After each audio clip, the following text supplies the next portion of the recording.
go. There you go. Buy into the practice eventually, or make it my own and actually get into the business side of it. So that was what appealed to me.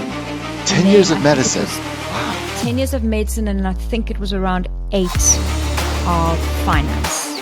From early on in medicine, I felt there's something more that I have to give. You can diversify and add revenue streams and, create a different and interesting life for yourself. I'm going to find out what it is, and I'm going to make the most of my life. I'm still here, and I'm just going to go for it. Hey everyone, I'm your guest, Alex Tam, Life by Design podcast. And today we have a very special guest for you, Dr. Alice Penn, who was and still is a medical doctor, switched into financial advisor, and now is a phenomenal success coach for other professionals. If you want to learn about how to break through your failures, finding your sweet spot in life, not having the courage, and finding out how to have the courage to do something that you love. She speaks that being authentic is the way to be, and you can never fail as long as you are 100% authentic. I cannot wait for you to watch this podcast. Welcome everybody. We have Dr. Alex Penn here.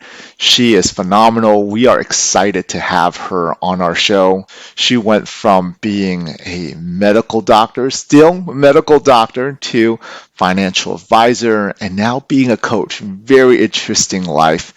Dr. Alice, tell us a little bit more about how you got into what you're doing right now. Hey, Alex, thank you so much for having me. I'm really excited to be here. I guess my story is a bit of a long one, so if you don't mind me dialing back to when I was a kid. So I'm actually speaking to you today from Cape Town, South Africa, where I grew up. And I was one of those of typical eldest children, bit of a type A personality, and I was the eldest, I was daughter to a medical father.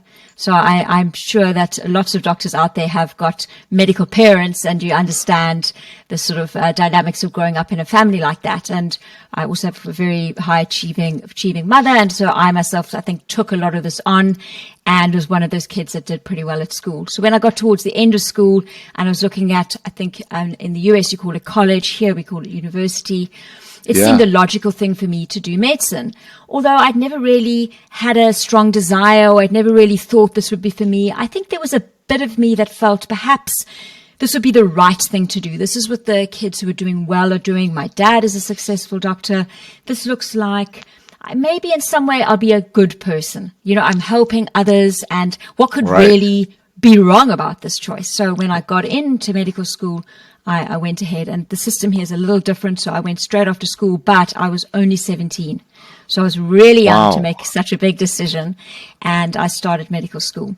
But from the early days, I think I realized I'm not sure that this is for me. But being the sort of person I was, I didn't really tell people about that. I just carried on. I thought maybe it's me. I just need to work a bit harder or find the thing that interests me. And the years tick by. And you know what it's like. You get into your residency and your internship. And here in South Africa, we do a community service part of our career because of the rural hospitals. We head out into the rural hospitals to give back for a year or two. And then after that, I made my move, like so many South Africans, and I went to the UK and I moved to London. So throughout that whole journey, what brought you moving to London? Sorry to cut you off there, Dr. Alice. So many South Africans, I think because we sometimes feel like we're on the other side of the world. We have a great education system and great lifestyle and a lot going for us here. We do look at the Northern Hemisphere and think that's a different experience. So when you're training in medicine here, you do see amazing and interesting pathology and cases. We have a lot of trauma. At the stage I trained, HIV and AIDS was really a huge problem and a little bit newer. So there were lots of, you got a lot of practical experience. But then you think, well, I actually want to see something different and work in a different environment. And so many young South Africans get on an airplane and fly to specifically the UK. Some will manage to get to Canada. Canada's easier to get into the US. So a lot of my doctor friends are actually in Canada. So I arrived in the UK and I thought to myself at that stage, I worked in medicine for a little bit and thought, the niggling feeling has not gone that I've had since I was 17, 18. I'm not Right. sure this is right for me. And I started looking around at different opportunities. And I actually just applied for jobs in the city in London, in the financial district. And one of them, I got offered a job in an investment bank to sit on one of their desks in healthcare and pharma and biotech. But at the last minute, I was offered a position in a private practice, but it was in the financial district. And I thought, you Wow. know what, I'm going to take this private practice role, this physician role, because I'm in the city.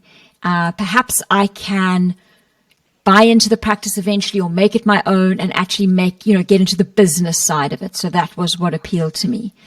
And after some time, many years building up my practice and my list and having a successful career, I at the same time was going through struggles in my personal life.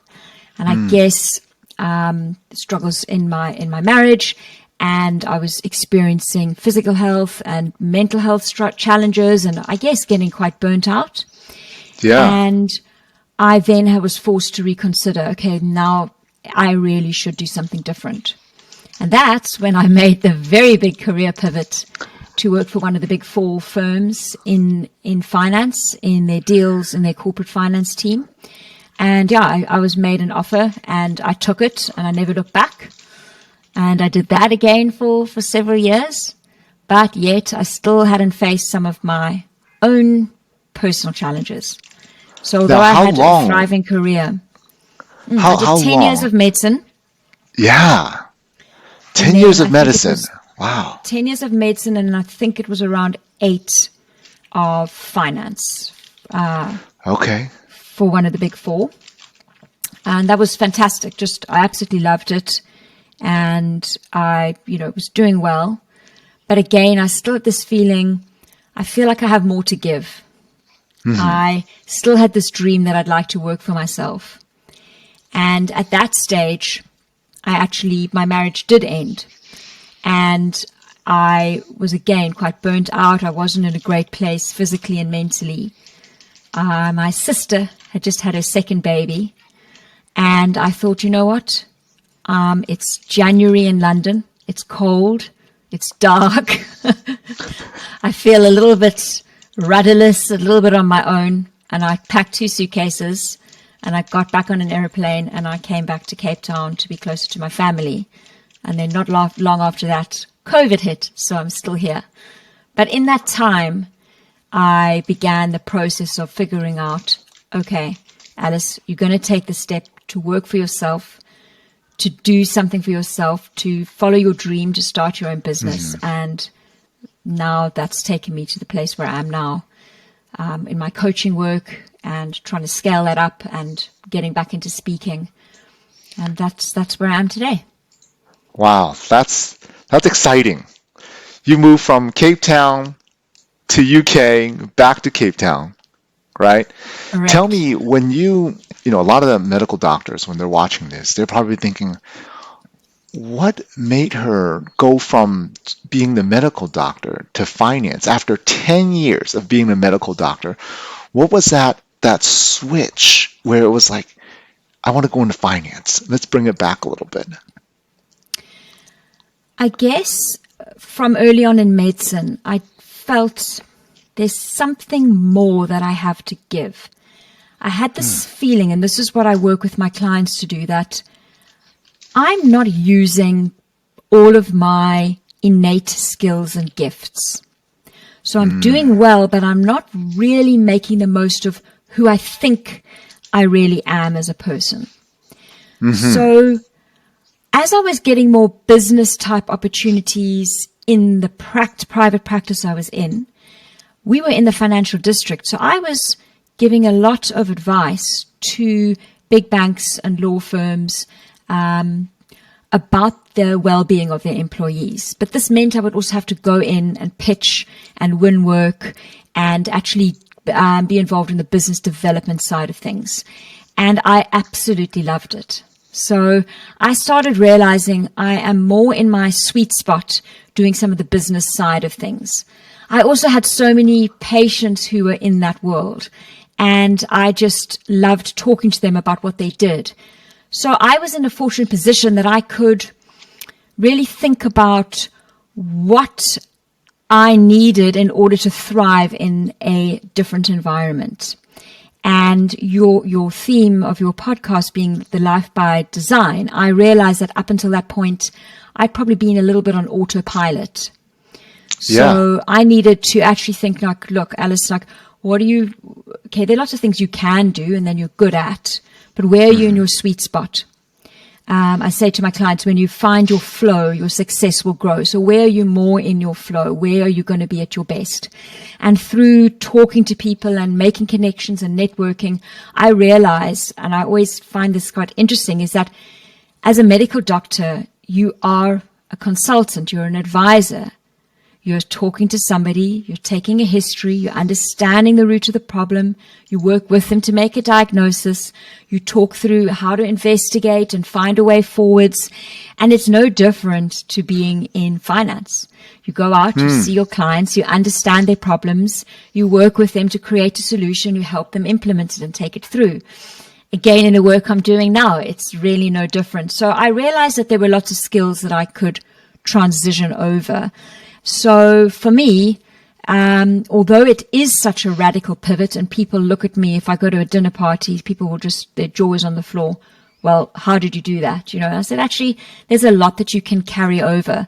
And then the technical things you can learn quite fast on the job. So for me, through the process of speaking to people and then meeting who was to become my future boss and realizing that in this role, there was a lot of opportunity for me to grow technically, but also my personal development, that it would be an environment that I would thrive, and that also the values of the team and the organization I was going to felt aligned to my own. That was enough for me to take the slight leap of faith and say, you know what, I'm going to go and give it a shot and see how it goes.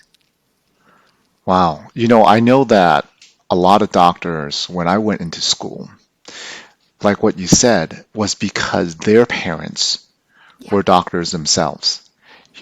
I was primed for it because my father told me, there's a few doctors in the family. Your aunt is a nurse. The body doesn't change that much. This is what you should do, right? But my mother's side has always been very business oriented. Okay. And I was struggling between, do I do business or do I become a doctor? So I went the doctor route, and eventually when I came out, opened my own practice. So I tell people all the time, I said, I have like a combination of what my father has told me to do and what my mother's side of the family is priming me to do all my life. But I think I've actually seen with my own father, who genuinely is one of those doctors who just loves to be a doctor, loves it. Yes. He'd probably do it and not get paid. Okay, but I have also seen him later in his career diversify. And many of his colleagues, owning parts of the hospital, buying property around the hospitals and leasing them to the pathology labs and to the other doctors for their rooms, etc. So actually bringing that business acumen, and it was a great inspiration for me to see that even later in your career, even if you are a diehard clinician through and through, there are so many ways that you can bring you can diversify and add revenue streams and, create a different and interesting life for yourself. It doesn't need to just stay just in the clinical provision. Absolutely. Now, through your coaching, let me ask you this. Do you coach a lot of doctors, or is it other people in business? So on the whole, my sort of ideal person that I help is a professional person. But I have, even before I started my coaching practice, always had doctors come and ask me, how did you do it? What did you do? Right. I can't go anywhere without a doctor asking me. So yes, I do have doctors as my clients, but I'll see the same with lawyers, engineers, and even actually people working in finance will come to me and say, look, I've been doing this for a while. This is what my training is in. My career is successful, but I feel like I've got more to give. I want to do something else. The problem is I don't know what. And then that's the process that I'll take them through. Now, when they say they don't know what, tell me a little bit more about your coaching. How do you find out where you put them? Tell me a little bit more about that process. So in the coaching program, I find that a lot of the people, the first two modules that I work on are around what I call solving for stuck, because there's a reason that you've remained in this role for some time and haven't felt able to change. So we kind of like to address that. That's if I bring my medical bit to it, that's my diagnosis part of it. Yeah. And then I talk about the science of change, because what I find is if you dive too soon into saying, well, what am I going to do? I need the answer now. What's the path for me? If you haven't actually addressed your mindset around it and addressed your self-limiting beliefs and really began that process of priming your brain for change, you can often make a fear-based decision. You just panic and say, well, I'll just take the thing that pays me the most, or the thing that seems the most safe. And I actually want people to cast the net wide and really evaluate their options, like you would in a business investment case. Really appraise all your options, look at and then make the best choice. So once I've worked through the science of change and solving for stuck, then we spend quite a bit of time on what I call getting to your genius. So like I did, what is it about you that's unique? Where are you more in your flow? Where are you in your sweet spot? And, a lot of people come and say, what's my purpose? And we try not to focus too much on purpose, but focus on where you feel that you are thriving and flourishing. And often from that, you find your purpose, because it's usually where you're in your sweet spot and serving others in an impactful way. That tends to be your kind of purpose. And then from there, we do what your title of your podcast is. It's the Life by Design. I say, right, we need to know, what do you really want? What do you need? And what do you not want? Because if you don't plug in those coordinates early on, you'll find that if you're just on autopilot, kind of by default, you can land up somewhere that you don't want to be. I guess the same as early on in business. If you're planning to scale, if you have a vision for your business, you need to think about where you're headed so that you can, at least take the steps that take you closer towards that. After that, we then go through a process of really casting the net wide to think about all sorts of creative and obvious and less obvious ideas and options for this person to go forward in their professional path. And it could be, and actually I often really have the desire that people will want to work for themselves, because I believe that it is the ultimate sweet spot for everybody, is bringing the most of yourself and serving others and working for yourself. But not everybody really wants to go that route. So we will look at different industries, different roles. Maybe it is that you just need to stay in medicine if you're a doctor who's my client, but figure out ways to do it differently, to do what you've done and diversify. It doesn't necessarily need to be the big career change or throw it all in and start your own thing. So we work out a path forwards and then take them through that and through to implementation. So that's kind of my overall approach. Now, you mentioned a few times the sweet spot, right? What is a sweet spot? Like, can you define it a little bit, dive a little bit deeper on what the sweet spot is?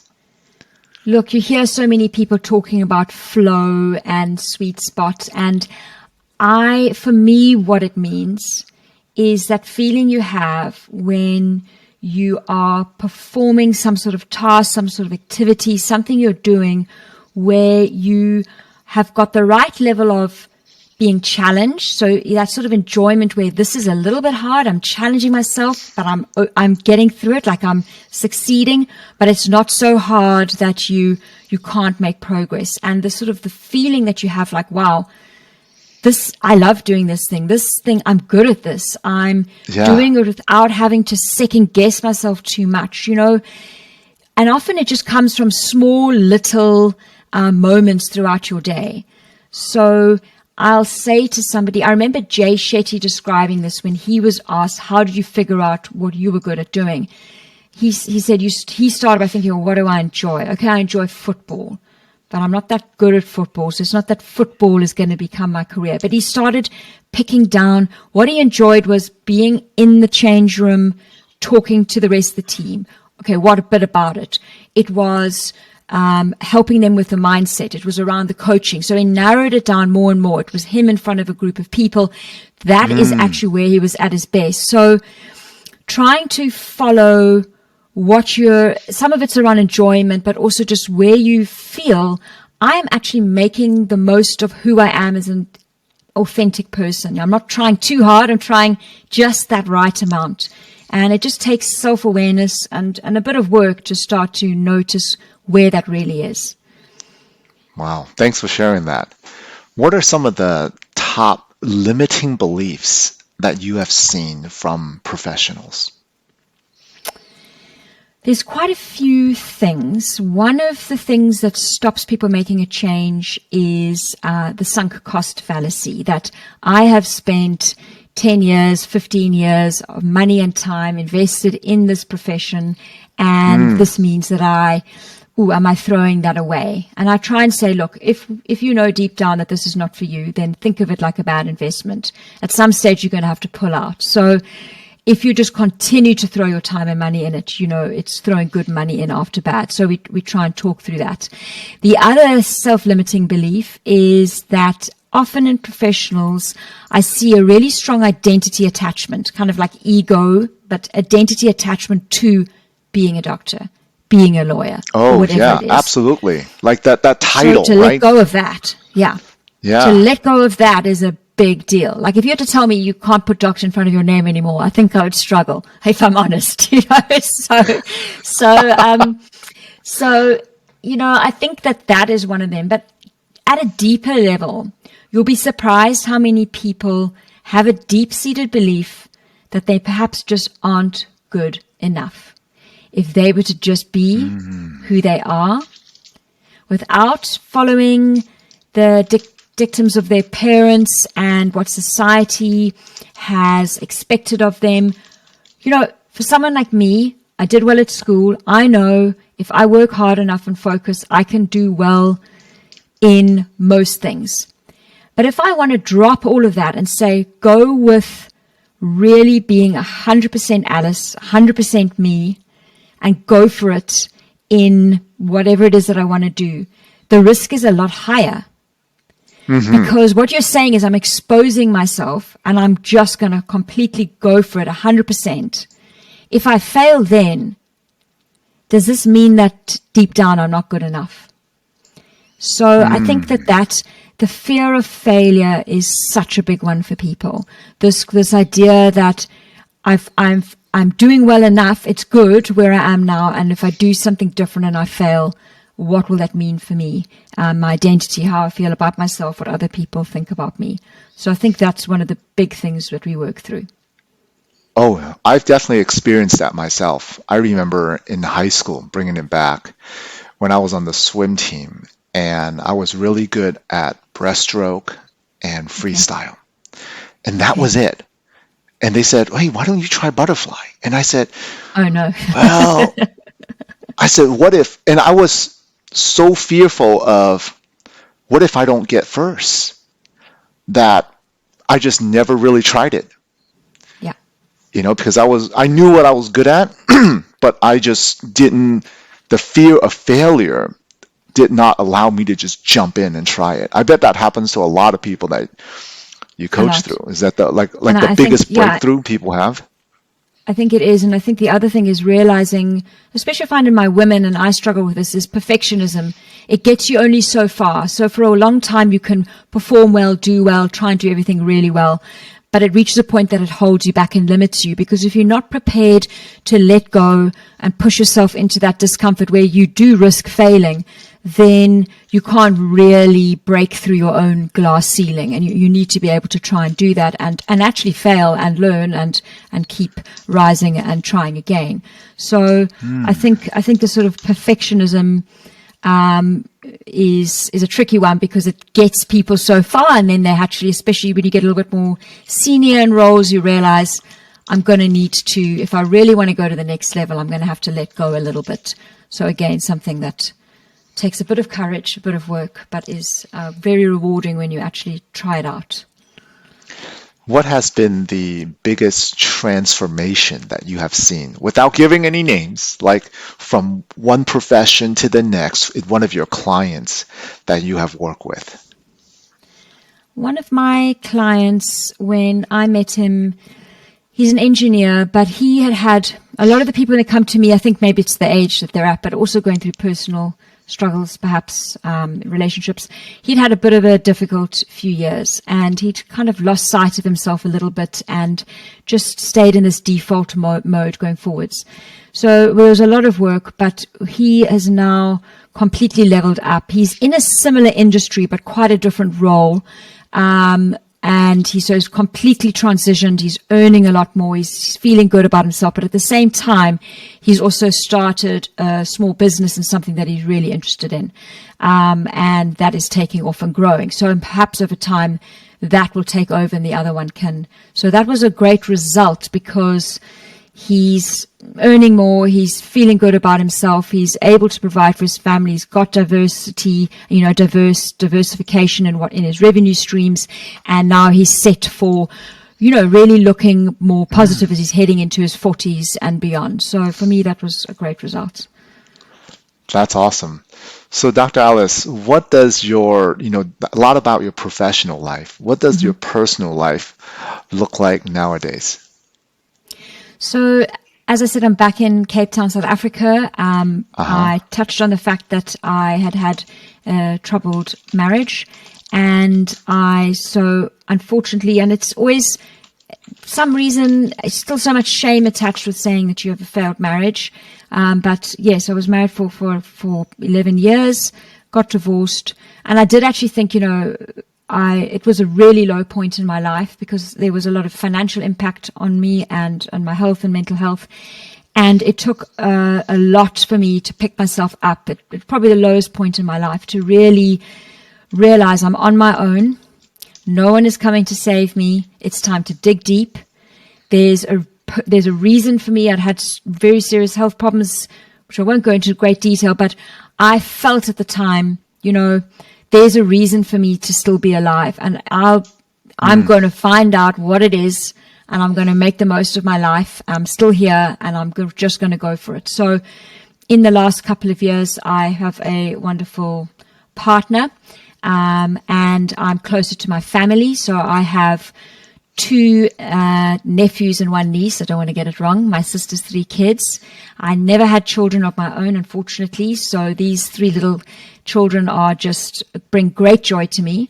But my day-to-day life is really, I'm a person of routine, and this is what keeps me going. So I get up early every morning. I get my exercise in. I spend some time, a little bit of meditation or prayer, reflection, and I get going for the day. And weekends, I do work quite hard, but I'm always on the mountain. I live at the foot of Table Mountain, and we're always out and trail running, or we're on the beach and enjoying the outdoors.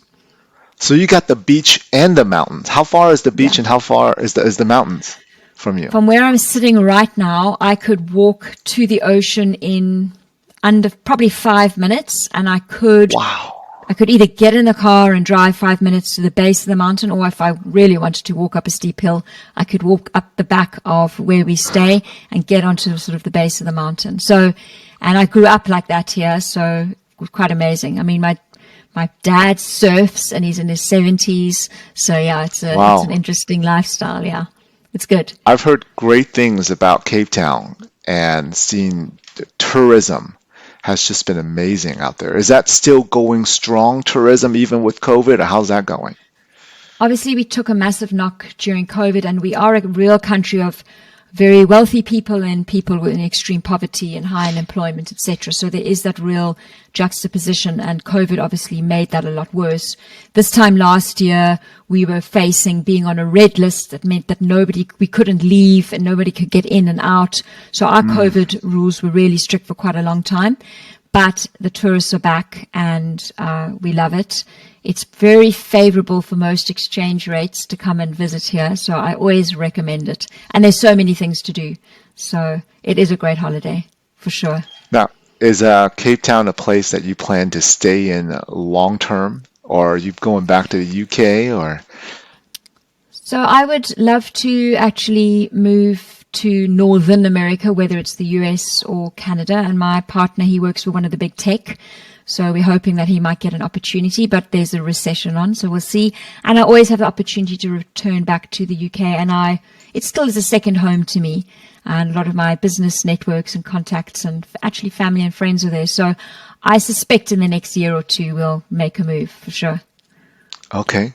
Now, going back, I was looking back at our notes, Okay. and with your changes that you have done, especially the change from in the finance and being the coach that you are now, what has been the biggest challenge in either from medical doctor to financial advisor or from financial advisor to now being a success coach?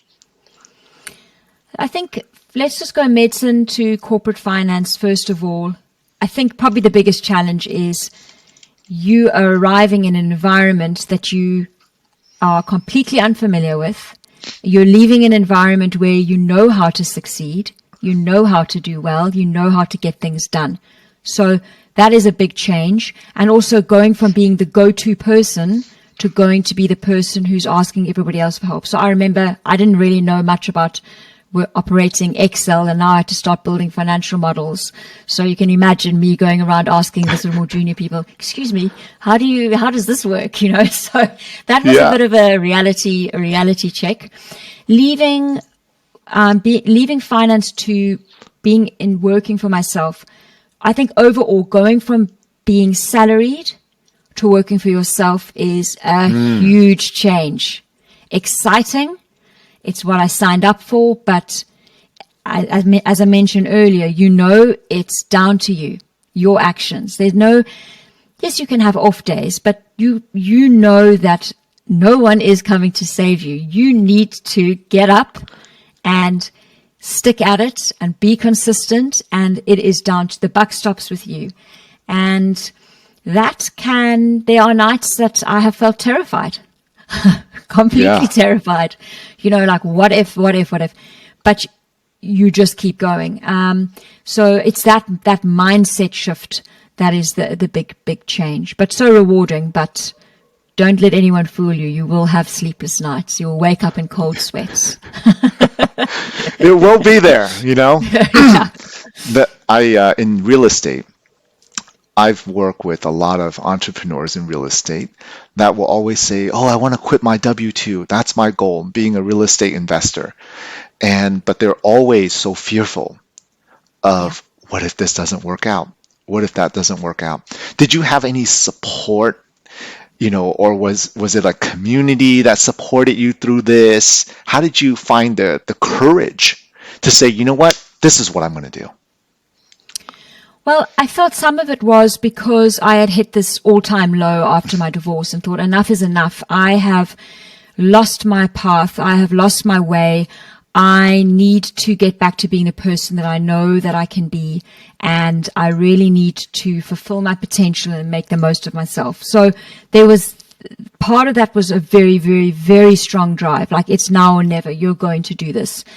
The other thing is having a supportive relationship has been amazing for me. So being with somebody who believes in me and is supporting me on emotional, mental level, what have you, and understands what I'm trying to do, which I hadn't had before. So I think for people, if you have that sort of support and you're fortunate enough to have that, I will say that a lot of people I speak to who go through this sort of change like I have, and I see my clients doing, your families won't always support you because they have their own doubt.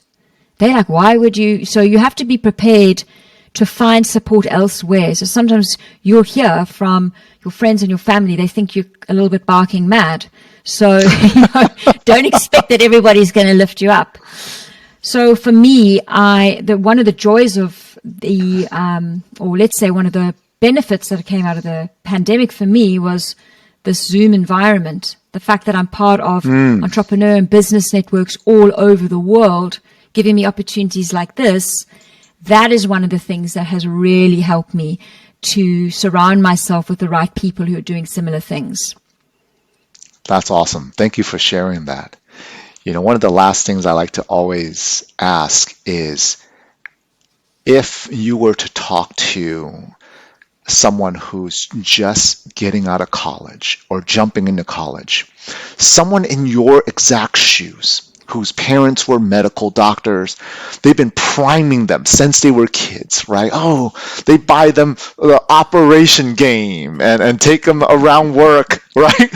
Did you do something Oh, like yes. that? Of course, always, always, always. I loved it. You're wearing the surgical scrubs and all of that stuff. Yeah.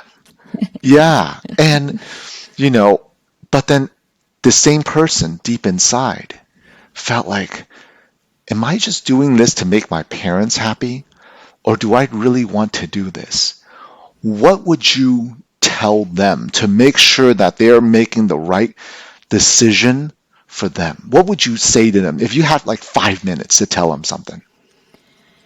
Look, I always say if I were going back and speaking to myself or speaking to younger me or a similar version is number one, you it's difficult when you're that young to ask yourself these questions. Don't get me wrong, Right. but I want people to understand that if you are 100% the person that you were put on earth to be, if you're 100% and authentically yourself, you are not going to fail. So you don't need to succumb to what other people are telling you to do because deep Mm, inside us, we all know that we have this thing and this gift and this uniqueness. And if you can be that thing 100%, you're going to be amazing. You're going to. And I want people to try and take that faith to understand that they do not need to do something just because they're feeling perhaps a little bit pressured. The second thing is you can change your mind. You can change your mm, mind. You are allowed to say, Mom and Dad, I don't know if it's right for me. You're allowed to explore and feel. You don't need to get on the path and then say, that's it, I'm done. And yeah, it's not too late. You can make a choice and make a change at any time. It doesn't matter how old you are. I used to think when I was 21, it's too late for me to change. It took me, to get to my late 30s, 40 to say, actually, you are not too old. It is not too late. So I would encourage them that's what I would share with them. Yeah. that's awesome. Thank you so much for sharing that. Now, if people were, after listening to this, wants to say, you know what? I need to reach out to Dr. Alice. What's the best way for them to contact you? The easiest thing to do is probably go to my website, which is alicepennmd.com. And I have a lot of free strategy call buttons. And basically, if you click one of those, it'll take you to my calendar. And I give everybody a free 60-minute coaching call to see how I can help Mm, you. So that's the first way. I'm also fairly new to YouTube, but I put content on there every single week. Alice Penn MD. If you search for me, it'll come up. I'm on LinkedIn and I'm on Instagram. And if you are thinking about making some sort of change and you're not sure yet what it could be, there's a little quiz on my website that will also give you some tips and hints of ways that you can start considering what you might want to do next. wow. Thank you. Thank you. Well, here we have it. This is Dr. Alice Penn, switching from medical doctor to financial advisor and to a success coach for all professionals who talks about the sweet spot and never being afraid to fail. And if you are 100% who you are, you won't fail. Dr. Alice, thank you so much for being on the show. Thanks, Dr. Alex. I really enjoyed being here. Thanks for having me. Thank you. For those of you who just enjoyed the podcast for Dr. Alex Penn, make sure you click on one of the other podcasts above, Life by Design. And I hope that one day you will find the courage and break through the failures of life and be able to design your life.